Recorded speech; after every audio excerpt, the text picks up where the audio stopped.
भगवान श्री कृष्ण और कुम्हार की कहानी।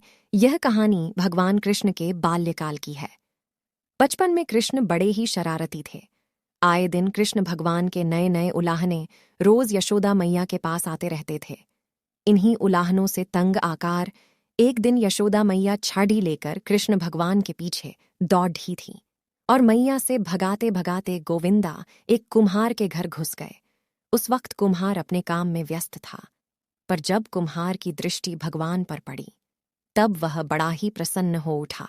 कृष्ण बोले, कुम्हार जी, मेरी मैया बहुत क्रोधित है और छड़ी लेकर मुझे ढूंढ रही है। कुछ समय के लिए मुझे कहीं छुपा लीजिए। कुम्हार भगवान श्री कृष्ण के अवतार स्वरूप से झांक था। उसने तुरंत कृष्ण जी को एक बड़े से मिट्टी के गड्ढे के नीचे छुपा दिया।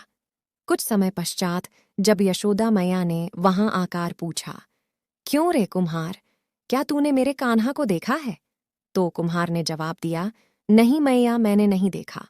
कुम्हार और यशोदा मैया के बीच हो रहा संवाद भगवान श्री कृष्ण गौर से सुन रहे थे। फिर जब माता यशोदा वहां से चली गई तब कान्हा बोले, कुम्हार जी, मेरी माता यदि चली गई हो तो मुझे इस घड़े से बाहर निकालिए। कुम्हार बोला, ऐसे नहीं भगवान, पहले आपको मुझे वचन देना होगा कि आप मुझे 84 लाख यानियों के बंधन से मुक्त कर देंगे। कुम्हार की बात सुनकर कान्हा जी मुस्कुराए और बोले, ठीक कुम्हार, मैं वचन देता हूं कि मैं तुम्हें 84 लाख यानियों के बंधन से मुक्ति दे दूंगा। अब तो मुझे बाहर निकालो।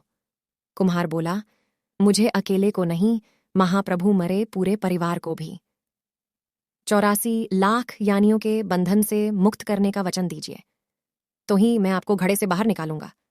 इस पर कृष्ण बोले, ठीक भैया, मैं उन्हें भी 84 लाख यानियों के बंधन से मुक्त करने का वचन देता हूं। अब तो बाहर निकाल दो। अब कुम्हार बोला, बस प्रभु जी, एक विनती और है, उसे पूरा करने का वचन देते हैं तो मैं आपको घड़े से बाहर निकाल लूंगा। कृष्ण बोले, अब वह भी बता दो। कुम्हार ने कहा, हे प्रभु जी, जिस घड़े के नीचे आप छुपे हैं उस घड़े को बनाने के लिए लाई गई मिट्टी मेरे बैलों पर लाद कर लाई है। आप मेरे उन बैलों को भी 84 लाख यानियों के बंधन से मुक्त करने का वचन दीजिए। कृष्ण भगवान ने कुम्हार का प्राणी प्रेम देखकर उन बैलों को भी मोक्ष देने का वचन दिया। कान्हा बोले, लो, तुम्हारी सभी इच्छाएं पूरी हो गई हैं, अब तो इस घड़े से मुझे बाहर निकल लो। इस बार कुम्हार बोला, अभी नहीं भगवान, बस एक अंतिम इच्छा शेष रह गई है, और वह यह है कि जो भी जीव हम दोनों के बीच हुए इस संवाद को सुनेगा उसे भी आप इस जन्म और मृत्यु के चक्र से मुक्त कर देंगे। बस यह वचन भी दे दीजिए, तभी मैं आपको इस गड्ढे से बाहर निकालूंगा। कुम्हार की सच्ची प्रेम भावना देखकर कृष्ण भगवान अति प्रसन्न हुए और उन्होंने कुम्हार को तथास्तु कह दिया।